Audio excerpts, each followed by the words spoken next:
Oi, gente! Hoje era pra eu ter ido pra Convenção de Bruxas e Magos em Paranapiacaba, mas eu tava tendo uma semana muito zoada, não tava muito legal. O tempo hoje também não tá ajudando. Eu sei que lá vai chover de tarde e à noite também aqui na cidade onde eu moro vai estar chovendo bastante. Aí eu resolvi ficar em casa e desde ontem eu tô sentindo de mexer no meu altar. Peraí que eu vou mostrar pra vocês. Gente, essa é a carinha do meu altar agora, tá vendo meu espaço mágico? Ele tá bem grande, tem várias seções. E o que acontece? Toda vez que eu monto o meu altar, ele tem um propósito diferente, dependendo do que eu estiver trabalhando em mim.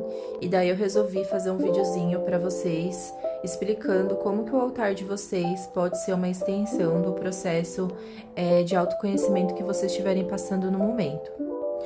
Basicamente, quando você for montar o seu altar, você tem que pensar que é como se o altar que você estivesse montando fosse uma representação material de tudo que se passa dentro de você.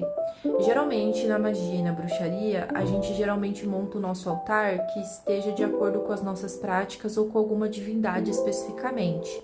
Mas nos últimos tempos eu descobri que o altar ele pode ser muito mais do que isso. É como se ele pudesse ser uma extensão do seu inconsciente, das coisas que você precisa trabalhar. É claro que essa extensão vai envolver sim o envolvimento de guias, entidades e divindades. Só que ao invés de você estar montando o altar para a sua divindade ou para o seu guia, é como se você estivesse montando o seu altar para os seus processos de autoconhecimento que porventura vão ter o ancoramento de alguma entidade ou de algum guia. E aí no começo, há uns meses atrás, se vocês olharem os vídeos da minha outra rede social lá de vídeos longos, vocês vão ver que as versões de altar que eu tinha na minha casa, né, aqui no meu quarto mágico, eram versões muito focadas em sessões específicas. Por exemplo, eu tenho um altar da lua para trabalhar só a intuição, eu tenho esse altar aqui de Gaia, eu tenho esse altar aqui de tal e tal divindade, ou dos meus guardiões. Quando eu virei essa chave na minha cabeça, eu achei que talvez não fosse dar certo, porque eu achava que os altares eles tinham que ser seccionados de uma forma muito específica. E que se eu misturasse a posição de alguns objetos e algumas divindades, que elas não iriam gostar. Por exemplo, jamais num cenário mágico você iria ver, por exemplo, uma estatueta de Hecate junto com uma vela de uma preta velha. Isso jamais. E Gaia.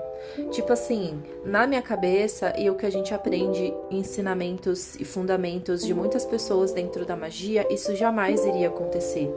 Só que quando eu girei essa chave na cabeça e eu deixei a minha intuição falar e essas entidades e os meus guias falarem através de mim, eles foram me orientando que, na verdade, o altar para mim, ele era realmente uma extensão de mim e que eu poderia posicionar a força e a energia deles para trabalhar um propósito específico, que eles iriam me ajudar. O altar não era para eles, era para mim. E através deles é que o trabalho em mim seria feito, então eu poderia construir essa estrutura toda pensando nesse processo. Então, por exemplo, de tempos em tempos, o meu altar ele muda completamente de cara.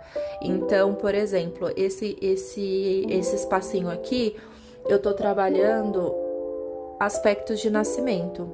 Eu vou mudar esse altar hoje, provavelmente eu não saí de casa, porque, como eu falei no início do vídeo, é porque eu tô sentindo de mexer em toda essa estrutura aqui, então eu vou mudar tudo.